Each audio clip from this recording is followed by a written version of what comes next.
speaking with us today. Congratulations on a powerful and beautiful film. Thank you. My first question is, how closely did you work with Sergio in telling the story? The real Sergio? Yeah.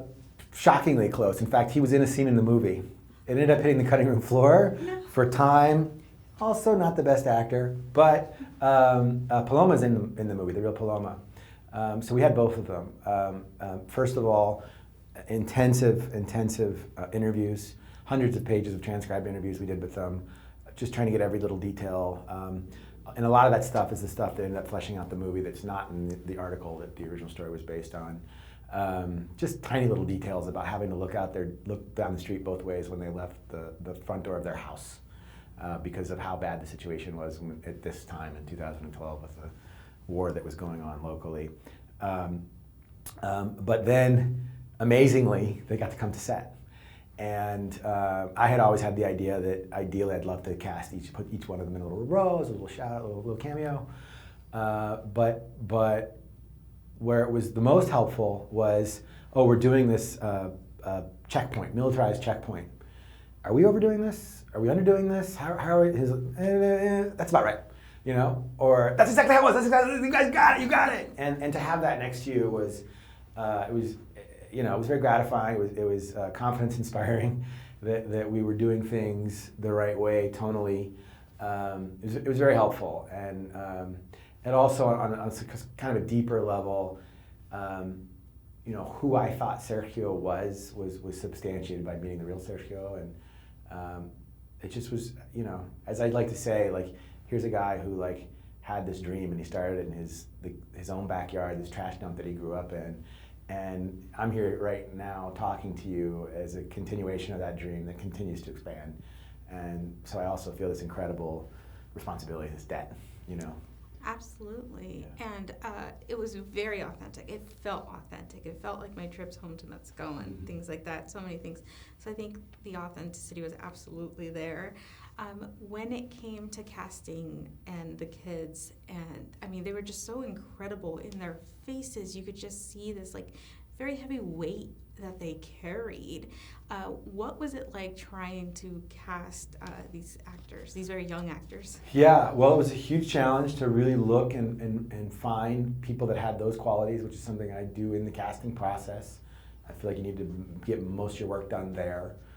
Just kind of cast the essence of a person the right way. The other part, though, was the chemistry between them, which was a challenge. And for example, Lupe, Mia, who plays Lupe, originally came and read for Paloma. And she was amazing. I mean, she was funny. She did everything. She could do anything she wanted. She knocked our socks off. This huge ball of incredible energy. But she was 10 years old. And I was like, I'm never going to put her in a room full of other kids that look her age that can hold a candle to her. She's going to blow them all away. And for this little thing with Nico and all this stuff, the chemistry that I'm going to need there, I don't know. So we have to go find another Paloma. But she's so amazing. She's going to be Lupe. She's going to be that character. And we did ultimately. There's a great story. We told the only 3 kids in the movie who knew Eugenio was going to be in the movie were those 3. And the reason was that we would get shut down. The production would come to a grinding halt. If even the background kids, their families knew, we would get mobbed. And we did. I have a video. We were up on a rooftop changing from day to night, and Eugenio was gone. And I'm like, where's Eugenio? And I go down to the street.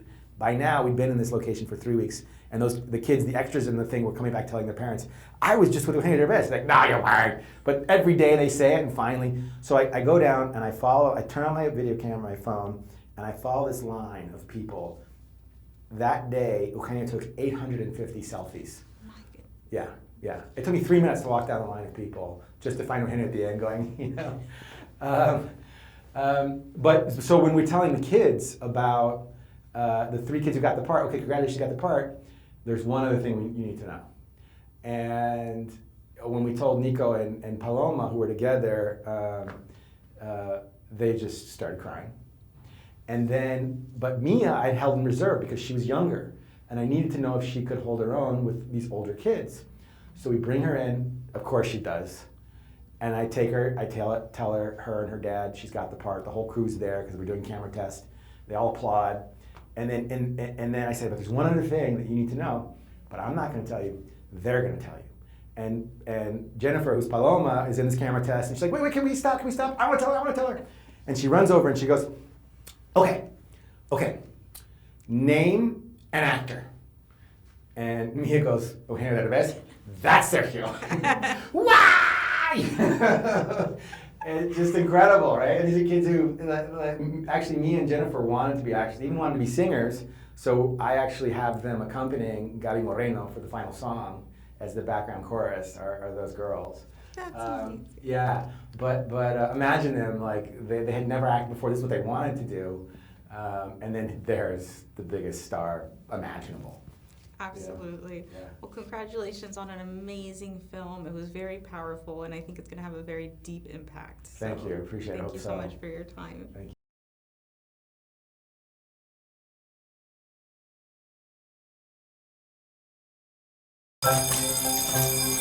¡Órale, apúrense! Yo no voy a decidir lo que van a aprender. Eso lo van a decidir ustedes. Puede ser lo que sea, ¿eh? Lo que sea. Pero ¿cómo vamos a sacar buenas calificaciones? ¿Qué importan las calificaciones? ¿Habían tenido una clase así antes? Nunca había tenido un maestro así. Señor Juárez, este lugar. A nadie le importa un carajo lo que pasa aquí. ¿Usted pidió venir aquí? ¿Para qué? Pues, solo quería probar algo distinto. No vaya a patear el avispero, ¿ok? No, ¿cómo cree que? No. ¿Pero odia la escuela? ¿Qué pasó? Hay un profesor que él hace las cosas diferentes. No son bancas, son botes salvavidas. ¡Sálvenlo! ¡Vamos! ¿Qué va a hacer después? ¿Convertir el patio en un salón de clases? ¡Rotación! ¡Todos! ¡Movimiento de rotación! Nada ha cambiado en la educación en los últimos 100 años. Pero resulta que estos niños son bien abusados. ¿Tú crees que yo podría ser ingeniero aeroespacial? Lo que cada uno de ustedes necesita, ya lo tienen. Potencial. Señor Juárez, estoy muy inquieto por el hecho de que he recibido varias quejas de que los niños no están preparados. A ver. Te pedí que no patearas el avispero. ¿Y qué hiciste tú? Quisiera darte el mundo entero. ¿Quieres aprender de los libros? ¿Quieres aprender de la vida? La luna, el cielo, el sol y el mar. Usted manda a estos niños disparados como cohetes al espacio, metiéndole todas esas ideas en la cabeza. Regalarte las estrellas. Recordándole lo que no pueden tener, lo que no pueden ser. En una caja de cristal. No, te lo suplico, no la abras. Tienes que decidir qué dirección quieres que siga tu vida. Llevarte al espacio sideral. No importa cuánta tierra nos avienten. A mí dígame lo que quiera, pero no tiene por qué hablarle así a los niños. Nos vamos a sacudir, la vamos a usar y vamos a ser los mejores estudiantes del mundo. Usted me preguntó que por qué vine aquí. Ya no quiero perder más niños.